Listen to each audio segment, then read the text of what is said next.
Imposible, sir, sabi. Imposible maputol yan. Talagang instead na 12 meters yung ilalagay talaga doon, talaga sinadya talaga na 1 meter lang. Ganun nila dinadaya. Sa sheet piles pa lang yan. Ano pa kaya yung desiltation pa? So, paboritong project yan ng mga mambabatas natin, mga tiwaling mambabatas natin sa Kongreso. Napatunayan na umano ni Baguio City Mayor Benjamin Magalong na dinaraya ng ilang tiwaling kontraktor ang mga proyekto ng pamahalaan. Ayon sa alkalde, 12 metro dapat ang sukat ng mga sheet pile na ginagamit sa embankment na may embedment na umaabot sa 6 hanggang 9 na metro ayon sa teknikal na pag-aaral. Ngunit sa isang nasirang embankment, lumabas na 1 metro lamang ang na-recover na materyales. Matatakaw sila lahat. Magnanakaw sila lahat. Walang katapusan yung kanilang kasakiman. Kabilang din umano sa modus operandi ang paglalagay ng gabyon o rock cage na may sukat na 1 cubic meter. 11 layers ang dapat maayos na pagkakalagay nito. Ngunit sa aktual na proyekto, 3 o 4 lamang ang maayos, habang ang nasa ilalim ay mahina ang materyales at peke ang pagkakagawa.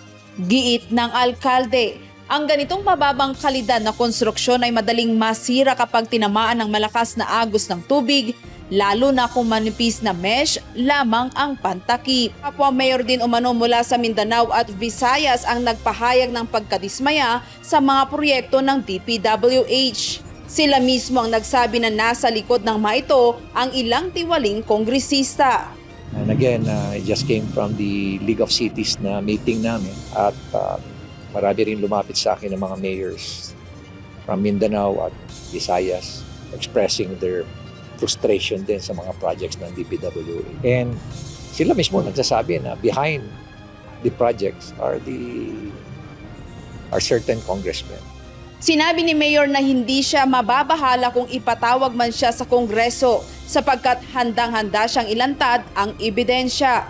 May mga nagboluntaryo ring mga alkalde mula sa League of Cities na sasama sa kanya upang iparating ang kanilang saloobin. Kinuwestiyon din niya ang ginagawang investigasyon ng House of Representatives sa naturang issue. Kasi yung ginagawang investigasyon dyan sa House of Representatives, ano sa palagay nyo?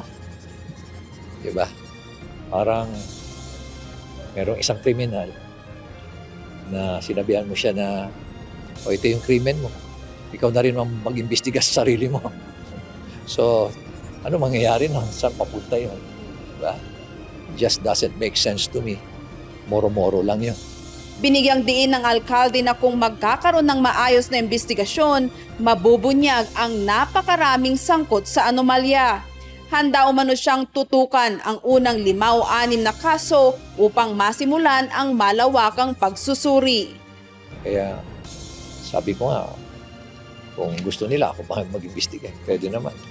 Just to jumpstart the investigation. Kasi may experience naman kami pagdating dyan. Hindi ko alam bakit natatagalan. Hindi ko rin alam. Naghahanda rin ang kampo ni Mayor Magalong na ilantad ang mga ebidensya laban sa ilang mambabatas upang hikayatin ang mas malawak na investigasyon sa nakapanlulumong kalakaran sa mga proyektong ito ng gobyerno. Grace Doctolero, UNTV News and Rescue. Diyos ang aming sandigan, serbisyo publiko ang aming pinahahalagahan.